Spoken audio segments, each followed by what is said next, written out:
स्वागत है आपका। हमारी दिन भर आज ये खास पेशकश चल रही है और हम आपको बता दें कि बजट को एक एक तरीके से खंगालने की, समझने की कोशिश कर रहे हैं। अब कहा जाए बजट के आने के बाद उसका पोस्टमार्टम चल रहा है, लेकिन पोस्टमार्टम में क्या कुछ निकल कर आ रहा है ये जानना बहुत जरूरी है। हालांकि कुछ अच्छे शब्द का भी इस्तेमाल हो सकता था, लेकिन सही बात तो यह है कि देखा जा रहा है कि इस बजट में आखिर क्या क्या निकला। मोदी सरकार ने बजट तो दे दिया, लेकिन बड़ा ही ऐसा बजट दिया जिससे कि लगता है कि एक मध्यवर्गीय परिवार जो है उसके लिए बहुत कुछ है। कैसे है यहां पर आप देखें, यहां पर मैं आपको दिखाता हूं, ये जरा ध्यान से देखें। आय स्लैब 5 लाख तक जीरो, ये देखकर बड़ा अच्छा लग रहा है, लेकिन हमारे दो एक्सपर्ट यहां पर बैठे हुए हैं जो कि सच से सामना कराएंगे आपका। टैक्स की नई दरें 5 से 10 लाख 20%, 10 लाख से ज्यादा 30%। लेकिन कहा यह जा रहा है कि जो 30% के ऊपर है उनको भी फायदा होगा, ऐसा पीयूष गोयल जी का कहना है। मैं समझने की कोशिश करूंगा। ये देखिए आप, ये स्लैब्स आपके सामने 0, 20, 30 ये परसेंट है। 5 लाख तक जीरो है और इसमें भी प्लस 1.5 लाख।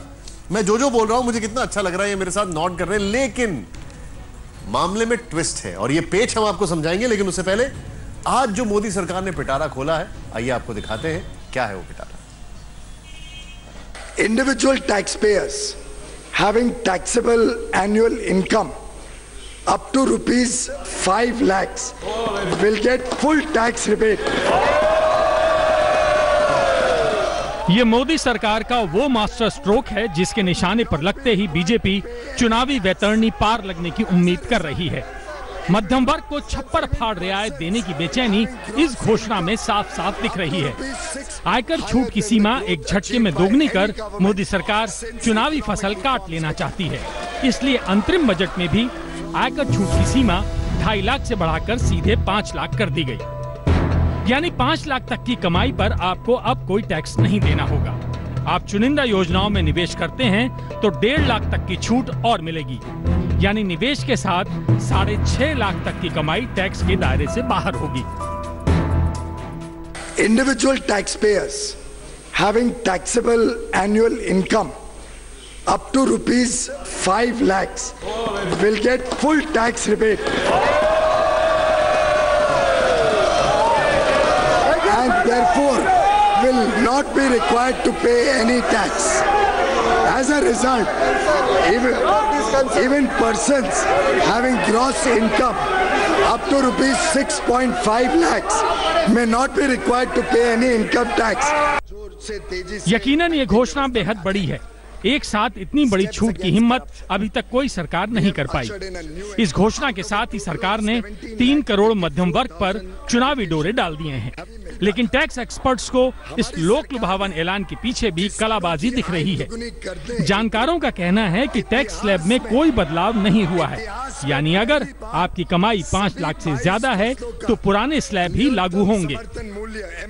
अगर 10 लाख रुपए और मोर है आपका इनकम, तो उस केस में जो एग्जिस्टिंग स्लैब है 20% का, आप अभी भी उसी स्लैब में फॉल करोगे। कि जो एसएससी जो 1 लाख 5 लाख से जिनका टोटल इनकम कम है उनके लिए है ये। किसान है जो जाते जाते मोदी सरकार ऐलानों का लंबा चौड़ा गुलदस्ता जनता को थमा गई है। स्टैंडर्ड डिडक्शन की सीमा 40,000 से 50,000 रुपए कर दी गई है। बैंक से 40,000 तक के ब्याज पर अब कोई टैक्स नहीं लगेगा। लॉन्ग टर्म कैपिटल का निवेश 2 घरों तक किया जा सकता है। रेंटल इनकम पर टीडीएस की सीमा 1,80,000 रुपए से बढ़ाकर 2,40,000 रुपए कर दी गई है। अंतरिम बजट से चुनावी फायदे की छटपटाहट आज के ऐलानों में साफ साफ देखी और महसूस की जा सकती है।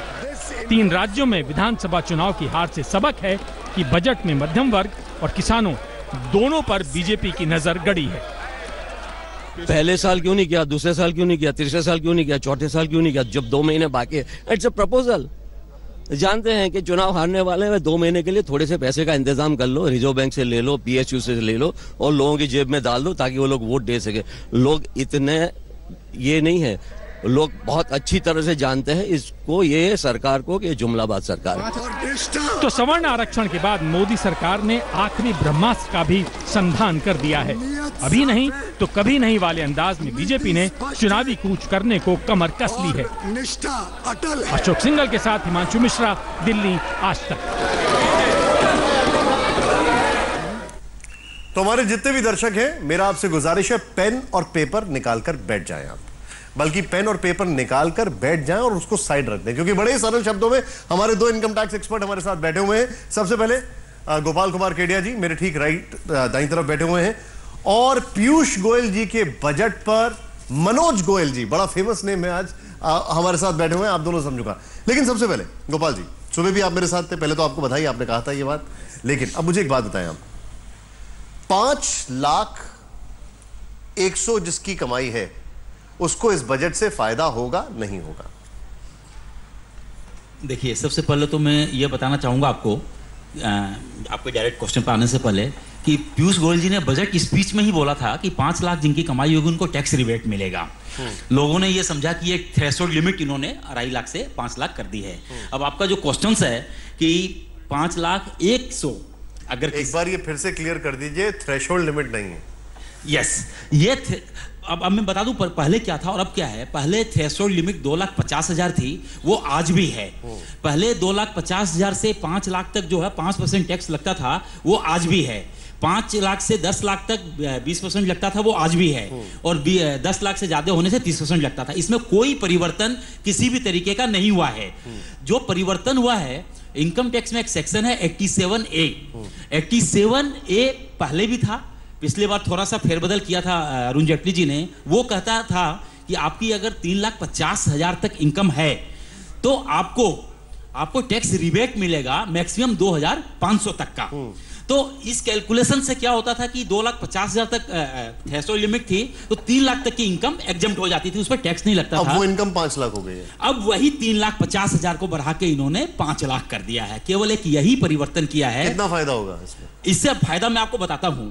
इससे फायदा यह है कि आपकी 5 लाख तक की इनकम अगर होती है, एग्जैक्ट 5 लाख, तो आपको आज के समय में कोई भी टैक्स देना नहीं पड़ेगा, क्योंकि उस पर आपको 12,500 टैक्स बनता है और 12,500 आपको टैक्स रिबेट। ये जो आप बता रहे हैं, अब अगर वो डेटा निकाला जाए कि 5 लाख से कम की तनख्वाहें कितने लोगों की है, तो उसके हिसाब से अगर देखा जाए मैं आ जाता ना उस पर। हाँ। मेरे पास है फिगर है। हाँ। तो मैं और अगर 5,100,000 अगर इनकम आपकी हो जाती है आज के समय में, तो आपको जो है 13,021 रुपया आपको टैक्स लग जाता है। केवल 100 रुपया भरने से आपको 13,021 रुपया टैक्स देना पड़ेगा। देखिए भैया, आप अगर कंपनी में नेगोशिएट करने जाएं तो उनसे बोलेगा 5 लाख से ऊपर तनख्वाह नहीं होनी चाहिए। अगर आपने 5,100,000 भी आपकी तनख्वाह है साल की, तो आपको 13,000 रुपए, 13,500 रुपए, 13,021।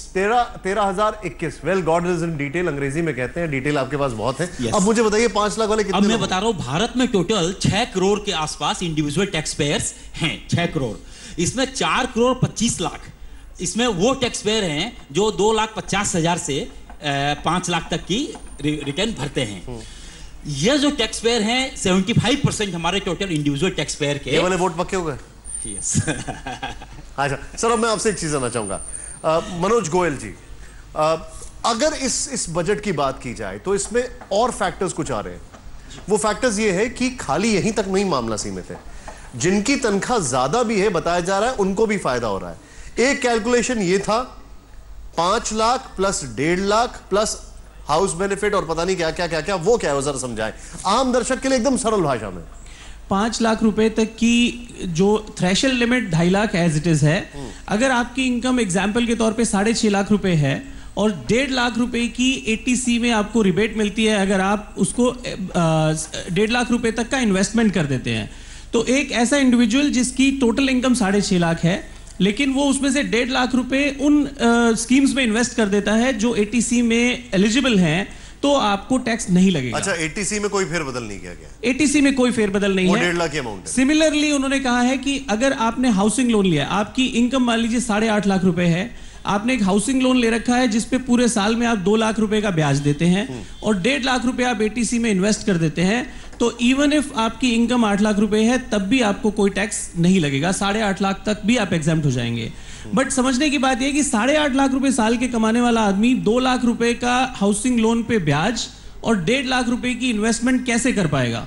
जिसको घर खर्च चलाने के लिए 40,000 रुपए महीने के मिल रहे हैं, वो 3.5 लाख रुपए साल के ब्याज में या इन्वेस्टमेंट में कैसे दे पाएगा? ये बड़ी मुश्किल बात है। अब एक चीज मुझे ये समझाइए, इसके अलावा एक और पॉलिसी डिसीजन हुआ। पॉलिसी डिसीजन ये हुआ कि डबल रेंटल को लेकर कुछ पॉलिसी डिसीजन हुआ है। और एक और चीज जो हमारी समझ से परे है वो ये है कि 1,80,000 से बढ़ाकर HRA 2,40,000, वो सब क्या, जरा समझाएं। सर, HRA में कोई चेंज नहीं है, वो सिर्फ ये है कि जब कभी भी आप रेंट किसी को पे करते हैं और उसकी पेमेंट पूरे साल में 1,80,000 रुपए से ज्यादा होती है, 15,000 रुपए महीना से ज्यादा, तो उसके ऊपर विदहोल्डिंग टैक्स या TDS कटता था।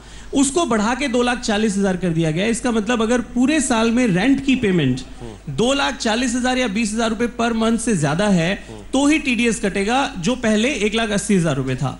इसका टैक्स इंपैक्ट कोई नहीं है, सिर्फ TDS की थ्रेशोल्ड लिमिट को इंक्रीज किया गया है। अच्छा सर, केडी साहब, स्टैंडर्ड डिडक्शन लिमिट वो बढ़ा दी गई, उससे क्या फायदा होगा और कितना फायदा होगा? देखिए, लास्ट ईयर बजट में अरुण जेटली जी ने सैलरीड क्लास के लिए स्टैंडर्ड डिडक्शंस 40,000 रुपया इंट्रोड्यूस किया था।